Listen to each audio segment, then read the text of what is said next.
नमस्कार दोस्तों, स्वागत है आप सबका आपके अपने YouTube channel Vasu GS centre पे। आज के इस वीडियो में सचिवालय का विज्ञापन अभी तक क्यों नहीं जारी किया गया है, इसके कारण के बारे में डिस्कस करने वाले हैं। तो वीडियो के लास्ट तक बने रहिए और अगर चैनल पे नए हैं तो चैनल को सब्सक्राइब कर लीजिए, क्योंकि इसी तरह के लेटेस्ट अपडेट हम आपके लिए लेकर आते रहते हैं। देखिए, सबसे पहला सवाल जो आपके मन में उठ रहा है कि जेएसएससी के द्वारा कैलेंडर जारी होने के बाद भी कैलेंडर के अकॉर्डिंग विज्ञापन क्यों नहीं आ पा रहा है। जैसा कि आप सभी को पता है कि जेएसएससी कैलेंडर के अनुसार मई के फर्स्ट वीक में झारखंड सचिवालय का विज्ञापन जारी किया जाना था, लेकिन फर्स्ट वीक पास हो चुका है और सेकेंड वीक में हम लोग आ चुके हैं, फिर भी अभी तक इसका कोई भी संभावना नहीं दिख रहा है। इसके पीछे कारण क्या है और आखिर कारण है तो क्यों जेएसएससी के द्वारा कैलेंडर को जारी किया गया था और कैलेंडर बार बार जेएसएससी का जो जारी किया जाता है वो फेल क्यों हो जाता है, कैसे हो जाता है। तो इन तमाम चीज़ों के बारे में हम एक एक करके आपको समझा देते हैं। सबसे पहला सवाल जो आपके मन में ये आ रहा है, या फिर बहुत सारे जो क्वारीज आ रहे हैं कि जेएसएससी का जो सीजीएल का विज्ञापन है वो कब तक आएगा, सीजीएल का वैकेंसी कब तक आएगा। तो दोस्तों मैं बता दूं आप सभी को कि जेएसएससी सीजीएल का विज्ञापन में अभी कम से कम एक सप्ताह और देर होगा। ठीक है, मिनिमम मान के चलिए कि एक वीक और लगेगा। और इसके पीछे कारण अगर आपके मन में आ रहा है कि आखिर क्यों, किस कारण से ये डिले हो रहा है, किस कारण से ये अकॉर्डिंग टू कैलेंडर नहीं चल पा रहा है, तो मैं आप सबको बता दूं कि इस बार सचिवालय में बहुत सारे पोस्ट, बहुत सारे सीट जो है वो जोड़े जा रहे हैं। पहले आपने देखा था कि इससे पहले जो विज्ञापन आया था तो उसमें 956 सीटों पे नियुक्ति होनी थी, लेकिन इस बार आप अप्रॉक्स मान करके चलिए कि लगभग 2000 सीटों पे नियुक्ति होनी है।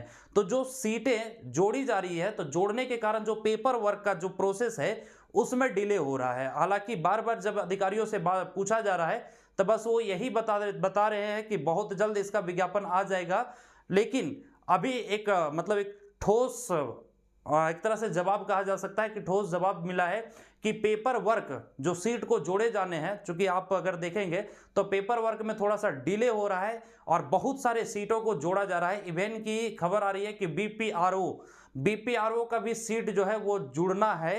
हालांकि इसका कंफर्मेशन अभी तक नहीं मिल पाया है, जिस कारण से सचिवालय का विज्ञापन में देरी हो रही है। अब सवाल ये उठता है कि जब देरी हो रही है तो जेएसएससी अपने कैलेंडर पे कहां टिकी रही, क्योंकि कैलेंडर में कहा गया है कि मई के फर्स्ट वीक में इसका सचिवालय का विज्ञापन आ जाना था, लेकिन फर्स्ट वीक निकल चुका है और अभी तक विज्ञापन नहीं आया है। तो ये जेएसएससी के लिए कोई बड़ी बात नहीं है, कोई नया बात नहीं है। जेएसएससी अक्सर ऐसे अपनी बातों से पीछे हटती रहती है और कैलेंडर आपने देखा है कि कई बार जेएसएससी का कैलेंडर आ करके उसे रद्द करना पड़ा है या फिर उसका कोई मतलब नहीं रहा है। उसी तरह से अभी भी जेएसएससी जो है वो अपने कैलेंडर में एकदम फेल होते हुए नजर आ गई है। तो इस बार सीटों की संख्या भी मैं आप सबको बता दूं कि लगभग 2000 के करीब रहने वाला है और झारखंड में ये पहली बार हो रहा है कि सचिवालय के विज्ञापन में पहली बार इतने सीटों पे विज्ञापन निकाला जा रहा है और इतने ज्यादा सीटों पे नियुक्ति होगी। और पहले आप सभी को बता दिया गया है, मैं भी इससे पहले वाले वीडियो में आपको बताया था कि सिर्फ 2000 में से एएसओ का 863 सीट है और बाकी अलग अलग पोस्ट के लिए सीटों की संख्या अलग अलग रखी गई है। और इसी का पेपर वर्क का जो प्रोसेस है, इसी प्रोसेस को होने में थोड़ा सा विलंब हो रहा है, जिस कारण से विज्ञापन अभी देर हो रहा है। तो देर का कारण आपको पता चल गया कि क्यों देर हो रहा है। लेकिन अब सवाल उठता है कि चलिए अभी भी कब तक उम्मीद लगाया जा सकता है कि कब तक विज्ञापन आ सकता है।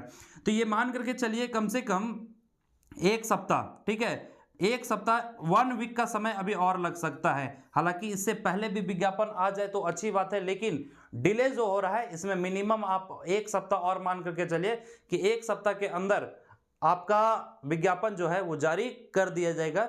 इसलिए बस आप अपनी पढ़ाई को कंटिन्यू रखिए। फिर और भी किसी तरह का कोई डाउट होता है, क्योंकि बहुत सारे क्वेश्चंस मन में आते हैं, तो आप कमेंट करके हमें पूछ सकते हैं, आप हमें मैसेज करके पूछ सकते हैं। आप में से बहुत सारे दोस्त ऐसे हैं जो विज्ञापन के बारे में भी कॉल करके पूछने की कोशिश किए, इसलिए मैं कॉमनली आप सभी को वीडियो के जरिए बता दे रहा हूँ कि अभी एक सप्ताह का और डिले होगा। हालांकि देखिए, आज से 2 दिन पहले 3 दिन पहले जो जानकारी मिली थी उसमें यही बताया गया था कि बस 1-2 दिन के अंदर विज्ञापन जारी हो जाएगा। लेकिन अब ये क्लियर पता चल पा रहा है कि पेपर वर्क में डिले होने के कारण इसमें अभी 1 सप्ताह का और भी देरी लग सकता है। इस वजह से आप अपने तैयारी को कंटिन्यू रखिए और इस बार सीटों की संख्या अच्छी खासी है, इसलिए आप बिल्कुल भी टेंशन मत लीजिए, अपनी पढ़ाई को कंटिन्यू रखिए। जो भी डाउट है आप हमें कमेंट करके बता दीजिए, कोशिश करेंगे कि उसका जवाब दें। और मैंने आप सभी को पहले ही बताया कि अगर आप में से कोई भी स्टूडेंट्स 11th जेपीएससी का तैयारी कर रहे हैं तो उसके लिए फ्री नोट्स आपको प्रोवाइड किया जा रहा है, जो सिर्फ 2 से 3 दिन के लिए प्रोवाइड किया जा रहा है। तो आप हमारे टेलीग्राम ग्रुप को ज्वाइन कर सकते हैं। वहां पे जेपीएससी 11th जेपीएससी का पीटी का जो नोट्स है, पेपर 1 और पेपर 2 दोनों का नोट्स का पीडीएफ डाल दिया गया है। तो आप जितना जल्द से जल्द हो सके हमारे टेलीग्राम ग्रुप को ज्वाइन कर लीजिए, वहां से आप नोट्स निकाल सकते हैं। इसका कोई भी शुल्क आपको नहीं देना पड़ रहा है। हालांकि 2-4 दिन के बाद इसे हटा दिया जाएगा और फिर बाद में अगर आप नोट्स मांगेंगे तो उसके लिए कुछ चार्ज आपको पे करना होगा। अभी फिलहाल 3 से 4 दिन के लिए आपको फ्री ऑफ कॉस्ट, चूंकि 11th जेपीएससी का भी आशा अब दिखने लगा है। जैसा कि आपने देखा होगा कि पीटी के एग्जाम को लेकर हर जिला से ये मतलब वैसे स्कूल और कॉलेज की पहचान करने की मांग की गई है जो कंफर्टेबल है, जहां पे पीटी का एग्जाम कराया जा सकता है। इसके अलावा मैं आप सबको बता दूं कि सचिवालय को लेकर टॉपिक वाइज प्रैक्टिस सेट मात्र 200 रुपया में आपका कराया जा रहा है। ठीक है, मात्र 200 रुपया में पेपर 2 का खोटा पेपर 2 में, और पेपर 3 का सारा टॉपिक वाइज प्रैक्टिस आपका कराया जाएगा। इवन कि इसी के अंदर आपका टेस्ट भी है। तो अगर आप में से कोई इच्छुक हैं तो 200 रुपया पे करना होगा आपको हमारे इस नंबर पे 9661282838 इस नंबर पे करके, ठीक है। और आप हमें स्क्रीनशॉट भेज सकते हैं, यही हमारा व्हाट्सएप नंबर भी है, इसी पे आप स्क्रीनशॉट भेज दीजिए। बहुत जल्द विद इन 1-2 डेज ये क्लास जो है वो स्टार्ट होने वाला है और जो भी चीज़ें आपको कराई जाएगी वो टॉपिक वाइज कराई जाएगी। तो जेपीएससी का भी तैयारी के लिए आप नोट्स ले सकते हैं, उसके लिए आपको कोई शुल्क नहीं देना है। आप टेलीग्राम ग्रुप से जाकर के नोट्स को निकाल लीजिए। टेलीग्राम ग्रुप का लिंक वीडियो के डिस्क्रिप्शन में दिया हुआ है। साथ ही साथ इसका प्रैक्टिस के लिए, सचिवालय का प्रैक्टिस के लिए सिर्फ टॉपिक वाइज जो एमसीक्यू आपसे प्रैक्टिस कराया जाएगा हर तरह के क्वेश्चंस के लिए, वो आपको 200 रुपये पे करना होगा। इस नंबर पे आप पे करके इसी नंबर पे आप स्क्रीनशॉट भेज दीजिए, ठीक है। आपको ग्रुप में ऐड कर दिया जाएगा और फिर क्लासेस को आप कर पाएंगे। तो उम्मीद करते हैं चीजें आपको समझ में आ गई होगी, देरी का कारण आपको समझ में आ गया होगा। हालांकि उस पर आपको बहुत ज्यादा दिमाग नहीं लगाना है कि कब तक आएगा, क्यों देरी हो रहा है, किस लिए हो रहा है। वो टाइम टू टाइम जैसे ही जानकारी मिलती जाएगी हम आप लोगों को बताते रहेंगे। अभी आपका सिर्फ यही काम है कि आप अपनी प्रिपरेशन को कंटिन्यू रखिए और जितना ज़्यादा से ज़्यादा हो सके बेहतरीन ढंग से आप अपनी पढ़ाई को कीजिए। और जो भी डाउट होगा वो आप हमें कमेंट करके पूछ सकते हैं। तो मिलेंगे इसी तरह के नए वीडियोज़ के साथ, तब तक के लिए जय हिंद।